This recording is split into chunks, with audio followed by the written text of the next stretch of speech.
pastor Marcelo falou sobre a aliança com Noé na semana passada. Não sei se vocês lembram, se todos estavam aqui, mas hoje nós vamos falar da aliança com Abraão. Dando continuidade às alianças que Deus fez com o seu povo. Tudo bem? Vamos começar orando a Deus? Soberano Deus, te louvamos, Pai, mais um privilégio de estarmos aqui, reunidos para poder, Senhor, buscar em Ti conhecimento, Pai, da Sua palavra, revelação de como o Senhor tem se relacionado com o Teu povo mediante a história, no decorrer da história.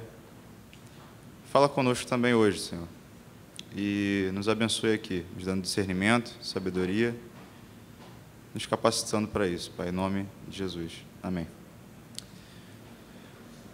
A gente tem 7 perguntas também, assim como na lição passada. Eu sei que a imagem não está muito legal, o projetor está falhando um pouquinho. Não sei se lá de trás a gente consegue ouvir e ver. Ouvir sim, né? Ver. Talvez não. Mas a primeira pergunta, a primeira e a segunda, a gente poderia colocar ali numa resposta quase que única, seria: por que, né, Deus chama Abraão? Né? Esse chamado de Abrão, na verdade. Né? Depois a gente vai ver que o nome dele é mudado para Abraão. O segundo seria: por que Deus escolhe Abrão? Terceiro, qual o significado dessa aliança? E o quarto, qual o sinal dessa aliança? Quinto, qual foi a resposta de Abraão, aí já com o nome trocado. Sexto, quais foram os desdobramentos, né, quais são os desdobramentos para nós, né, e para o Novo Testamento, de uma forma geral. E, por último, como a aliança com Abraão antecipa as demais ações do Senhor ao longo da história. Isso aí são algumas perguntas que a gente vai tentar discutir aqui juntos. E, para isso, também, junto com a dinâmica com o pastor Marcelo, o pastor John tem adotado, gostaria que a gente fizesse um movimento aqui de se juntar em duplas, para a gente ler um texto e meditar e ver as respostas no texto, né, para não parecer tanto só daqui para lá e vocês ficam sentados, às vezes, né, só ouvindo. Vamos fazer essa dinâmica mesmo, vamos fazer isso aqui uma troca de experiência.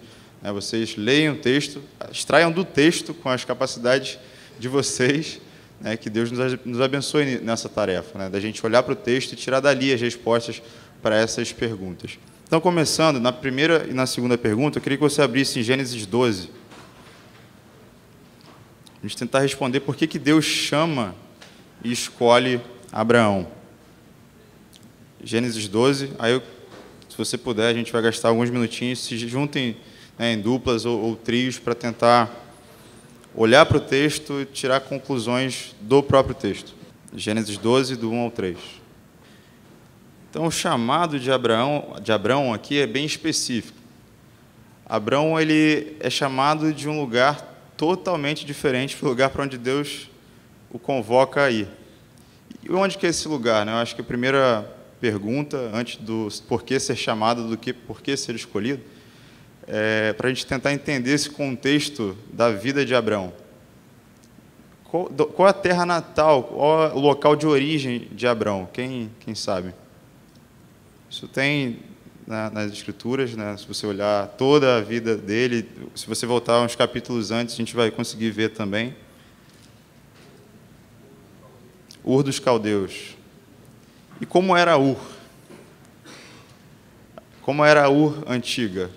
Quem sabe o contexto cultural, social, econômico de Ur, espiritual principalmente. Como que era? Era uma cidade pequena? Não, pelo contrário, era uma grande cidade. E era uma cidade que ficava num ponto específico de comércio. Então você vê que nessas cidades com pontos específicos de comércio, com acesso aos portos, você tem muita gente, né, vivendo, convivendo, muita troca comercial. Enfim, Abraão vem desse contexto econômico. Mas também tem um contexto muito forte, que é o contexto espiritual. Queria que você abrisse também Lá em Josué, capítulo 24, Josué 24, versículo 2. Então você vê que o aspecto espiritual de Ur, né, de onde Abrão é chamado por Deus, é um aspecto totalmente idólatra. Né? Josué vai relatar que eles cultuavam a outros deuses. Então Abrão é chamado desse contexto, né, ele é separado por Deus em meio a um contexto idólatra, em uma cidade gigante. E aí, primeiro ponto de reflexão, né? Se Deus ele te chamasse hoje para sair de um lugar onde aparentemente tudo está acontecendo economicamente bem, só que espiritualmente mal, né? Qual seria a sua resposta a Deus, né? E o segundo ponto, para tentar responder a segunda pergunta, por que Deus escolhe Abrão? Será que Abrão tinha alguma coisa diferente em relação aos demais cidadãos daquela cidade? Será que ele tinha algo de especial? A gente vai ver que no próprio relato bíblico sobre a vida de Abrão, ele é um homem moralmente mau, espiritualmente mau, e Deus escolhe esse homem. Então, o primeiro ponto aqui de partida, né, essa escolha, esse chamado de Deus, é uma iniciativa do próprio Deus. É uma vontade soberana sobre a vida desse homem. Esse homem estava aparentemente num local confortável, talvez socialmente, estava com seus familiares, e talvez economicamente, por ser uma cidade ali portuária, uma cidade de grande comércio. Ele é chamado nesse contexto, para ser separado dos seus familiares. A gente olha lá em Gênesis 12, o texto que vocês leram em conjunto, o que Deus exige de Abrão no chamado. A primeira exigência de Deus: olha, eu quero que você saia do meio dos seus, para ir para um lugar totalmente diferente de onde você está, totalmente distante de onde você está. Esse é o começo, vamos dizer assim, do relacionamento de Deus com Abrão nesse chamado e nessa escolha. A gente vai ver, dando seguimento ao capítulo 12, continuidade,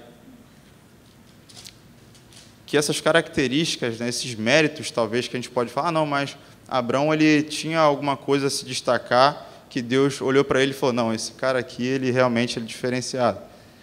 Se você olhar na continuidade do 12, no 13 também, mas principalmente aqui no 12, quando Abrão, no Egito, né, ele diz para a mulher o seguinte, olha, a gente vai passar por lá e vão te achar formosa, e isso pode ser um perigo se eles souberem que você é minha esposa. Então, vamos mentir, vamos falar que você é minha irmã, né? Você é minha irmã, para ver se isso é aliviado. E ele até é recompensado, você vai ver, olha ali no capítulo 12, versículo 10, em diante, até o final,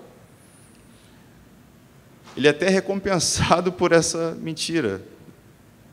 Então, assim, quais são os méritos de Abrão diante de um Deus santo? Pelo contrário, Deus ele escolhe Abrão nesse contexto, sem nenhum mérito aparente, mas por livre e espontânea graça e soberania. Entre outros fatos também, a gente vai ver quando Deus faz a promessa a ele em relação ao filho, né, tem ali uma questão da relação com Agar. Então, você começa a entender que não, esse chamado, essa escolha de Deus foi realmente unilateral. Então, isso, a princípio, responde às nossas duas primeiras perguntas. E qual o significado? Qual o significado desse chamado? O que Deus ele pretende ao escolher e ao chamar Abrão? A gente também viu isso no capítulo 12, nos 3 primeiros versículos. Quem pode dar um chute? Qual o significado desse chamado, dessa aliança, desse pacto com esse homem, Abrão? O que Deus ele promete? Quem pode? Como? Fazer um grande povo e abençoar. Perfeito. Então, através de Abrão, através desse pacto com Abrão, Abrão seria uma espécie de mediador entre Deus e o povo. É um tipo de Cristo. A gente vai ver isso lá nos desdobramentos. Abrão ele tinha essa função de ser o mediador entre Deus e o povo.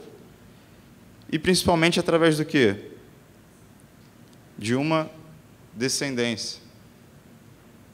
Então, Abrão era um mediador entre Deus e o povo.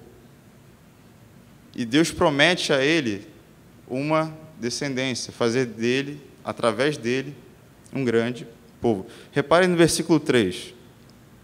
O que diz o versículo 3? Abençoarei os que te abençoarem e amaldiçoarei os que os amaldiçoarem. E por meio de você, todos os povos da terra serão abençoados. Então, ele seria uma espécie de mediador. Deus faz esse pacto com Abrão e ele é um tipo de Cristo, né? A gente vai ver que no Novo Testamento só existe um mediador perfeito entre Deus e os homens, Cristo Jesus. Mas nessa aliança especificamente, aponta de fato para essa mediação e uma promessa que aparentemente era impossível. Por quê? Oi? Por que Abrão, através de Abrão, não poderiam vir descendentes e nações? Um coro aqui, maravilha. Sara era estéril. Então, aparentemente, seria uma promessa infundada, sem sentido nenhum, né? Seria algo realmente impossível da parte humana. Como que um homem já avançado em idade, com uma mulher também avançada em idade, poderia ter filhos? E dali surgir uma grande nação, e dali Deus separar um povo grande, numeroso, não é isso que a palavra de Deus fala? Um grande povo, um povo numeroso, com um homem já avançado em idade, sua mulher também, e uma mulher estéril. Mas aí que está a soberana vontade de Deus agindo em todas as coisas, desde o chamado e a escolha de um local totalmente espiritualmente morto e de uma visão ou de um aspecto físico impossível, Deus ele age. Isso é surpreendente. Seguindo, a quarta pergunta, qual o sinal dessa aliança? Qual o sinal que Deus, então, confirma essa aliança? Bem, quando Deus ele faz esse pacto com Abrão, essa aliança com Abrão, ele mostra, ou demonstra, uma relação que era comum na época em relação aos pactos. Se a gente for para Gênesis 15, abra lá em Gênesis 15, do versículo 1, é um trecho extenso da palavra que a gente vai tentar tirar daqui a resposta agora, mas do versículo 1 até versículo 11. Aqui, no final, até o versículo 11, você vê como era um pacto antigo. Deus ele fala com Abraão: Abraão, pegue os animais, de 3 anos, corte-os ao meio, bota um pedaço aqui, outro aqui. E esse era um pacto antigo, e você passava entre os animais, e depois vinham as aves e comiam. O que isso representava? Olha, se o nosso pacto, nossa aliança for quebrada, aconteça comigo o que aconteceu com esses animais. Esse era o acordo. Não tinha cartório na época, né? Era bem mais simples, eu acho, que o acordo. Menos burocrático. Brincadeira. Não, era algo que simbolizava... Lembra do sinal lá com Noé? Qual era o sinal que Deus institui com Noé? Era o arco. O que representava o arco-íris? Não era uma bandeira ideológica, era um arco apontado para o céu, que se a parte de Deus não fosse cumprida, ele seria, né, penalizado por isso. E nesse caso, é a mesma coisa. Se a parte não cumprir, aconteça comigo o que aconteceu com esses animais. Então, era algo realmente sério, era um acordo seríssimo. Mas vamos lá, o que Abraão faz nesse contrato? Qual é a parte que cabe a Abraão? A gente viu aqui que ele preparou, foi lá, fez tudo isso. Mas eu queria dar sequência ao texto. O que diz a partir do versículo 12? Ao pôr do sol, Abraão foi tomado de sono profundo, e eis que vieram sobre ele trevas densas e apavorantes. Então o Senhor lhe disse: saiba que os seus descendentes serão estrangeiros numa terra e não lhes pertencerá, onde também serão escravizados e oprimidos por 400 anos. Mas eu castigarei a nação, que servirão como escravos, e depois de tudo sairão com muitos bens. Você, porém, irá em paz, seus antepassados, e será sepultado em boa velhice. Na quarta geração, seus descendentes voltarão para cá, porque a maldade dos amorreus ainda não atingiu a medida completa. Depois que o sol se pôs e veio a escuridão, eis que um fogareiro esfumaçante, com uma tocha acesa, passou entre os pedaços dos animais. Naquele dia, o Senhor fez a seguinte aliança com Abraão: aos seus descendentes dei esta terra, desde o ribeiro do Egito até o grande rio Eufrates, a terra dos queneus, dos quenezeus, dos cadmoneus, dos hititas, dos ferezeus, dos refaíns, dos amorreus, dos cananeus, dos gergazeus e dos jebuseus. Enfim, Abraão estava dormindo, e quem passa entre os animais é o Senhor. Esse pacto, foi unilateral. Deus, ele adormece Abraão e fala o seguinte: olha, não passa não, porque eu sei que você não vai cumprir. Deixa que eu passo sozinho. Deus, ele se compromete. Isso aqui seria a resposta à nossa pergunta 4. Esse é o primeiro sinal do pacto de Deus com Abraão. Ele se compromete em cumprir esse pacto. E Abraão dorme. O segundo ponto seria a circuncisão.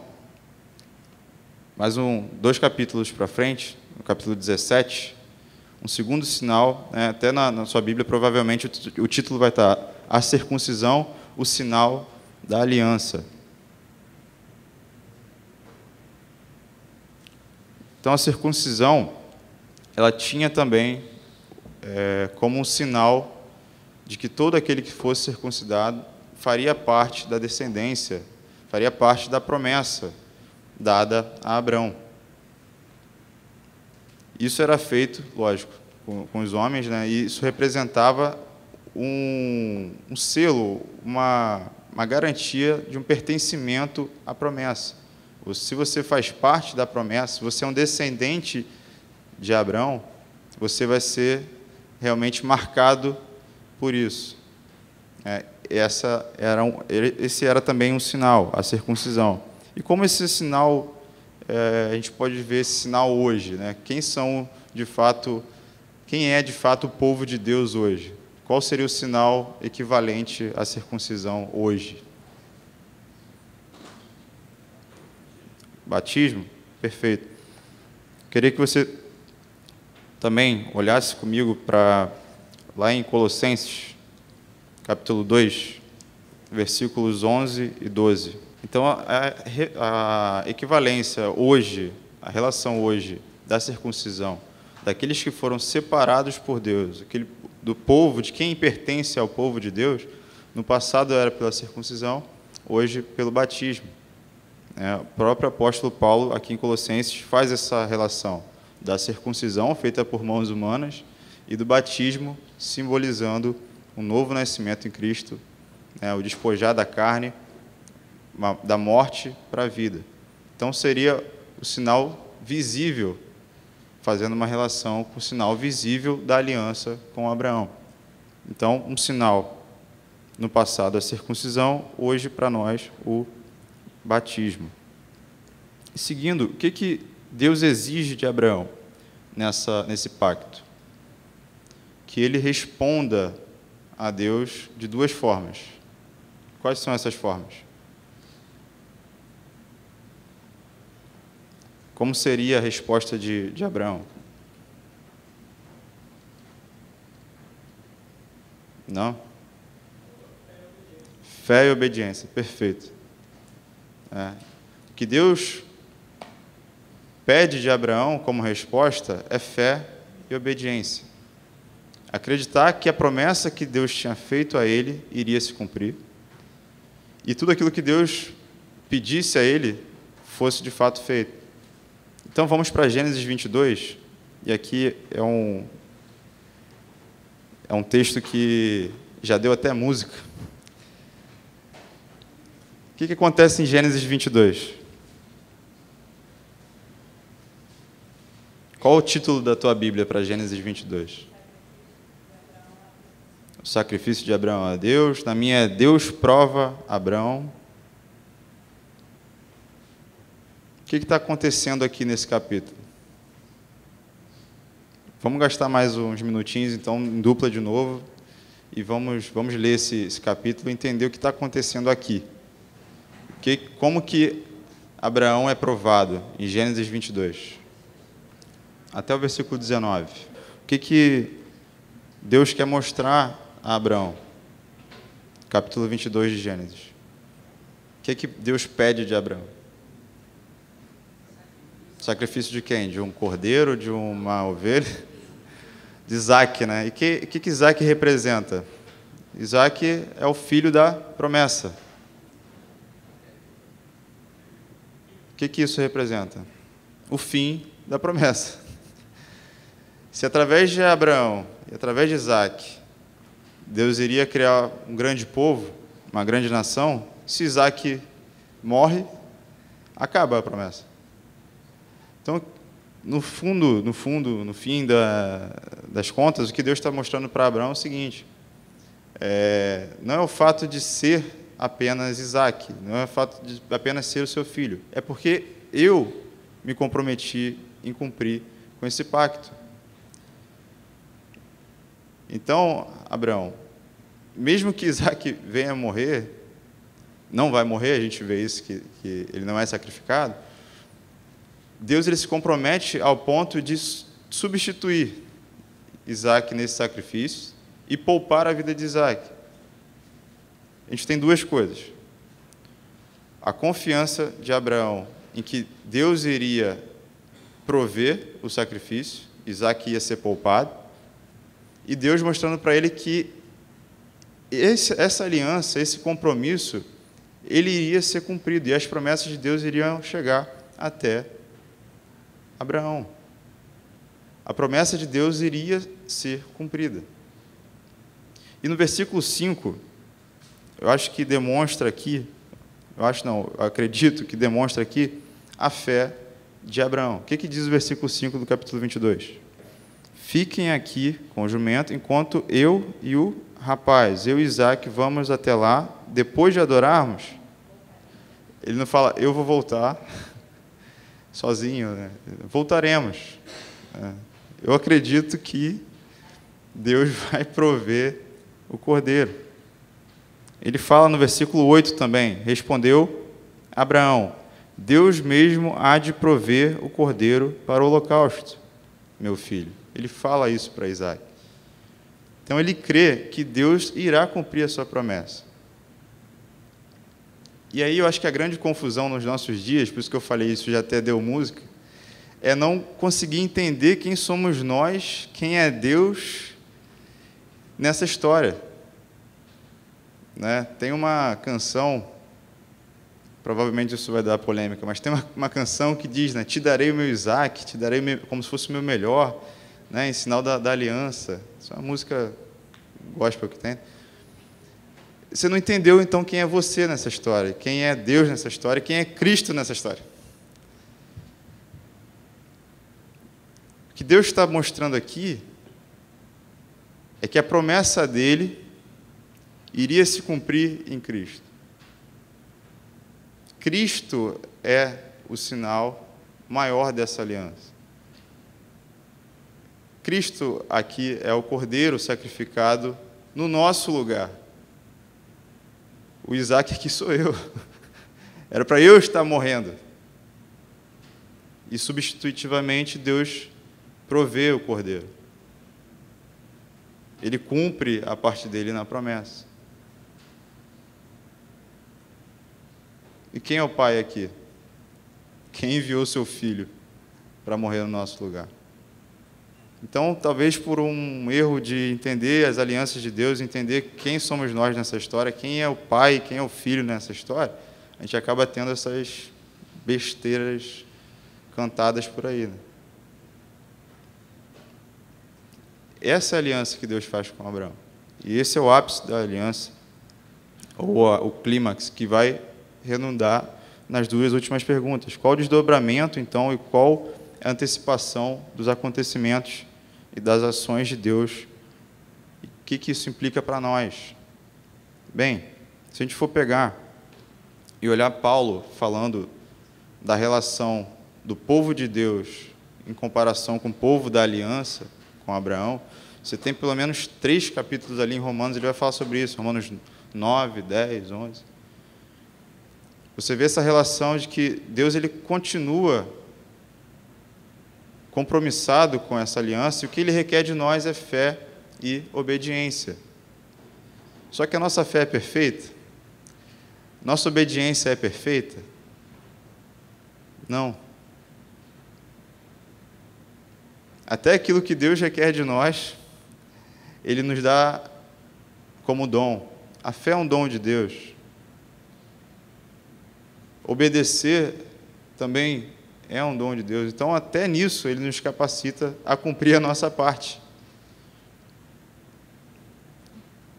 E não por mérito. Não é algo que tem intrinsecamente em você. Não porque você veio de um lugar e você é um cara muito especial, uma mulher muito legal. Não. Deus te chamou e te escolheu também por graça e soberanamente. De uma condição espiritual talvez até pior do que a do povo de Ur, né? O povo do Rio de Janeiro, talvez. Economicamente legal, uma cidade portuária, economicamente, socialmente bem moderna, muita gente, mas muitas vezes morta. Essa é a nossa realidade. Ou era a nossa realidade. Então, a gente tem vários paralelos aqui para fazer, para mostrar os desdobramentos disso, na nossa vida como igreja, na nossa vida como povo, agora sim, separado por Deus, não de maneira genética ou uma descendência de uma linhagem, mas pelo próprio Deus, que nos selou com o seu Espírito, que nos separou, nós fomos batizados, nós temos um sinal visível dessa aliança, e fazemos parte hoje de um povo exclusivo, separado por Deus. Pedro vai falar isso, vocês são uma nação santa, povo exclusivo de Deus, sacerdócio real. Essa função de mediação agora cabe a cada um de nós. Eu, você, nós como igreja, temos essa função também agora, como co-herdeiros e participantes desse reino, né, de levar também essa promessa aos outros, que ainda não fazem parte do povo de Deus. Então, essa é a mensagem, resumidamente falando em 40 minutos, essa é a mensagem da aliança de Deus, do pacto de Deus com Abraão. É um chamado, é uma eleição e um comprometimento que a promessa dele se cumpre. E se cumpriu em Cristo. Cristo obedeceu até o fim. Ele cumpriu esse papel e cumpre até hoje de mediador entre nós e o Pai.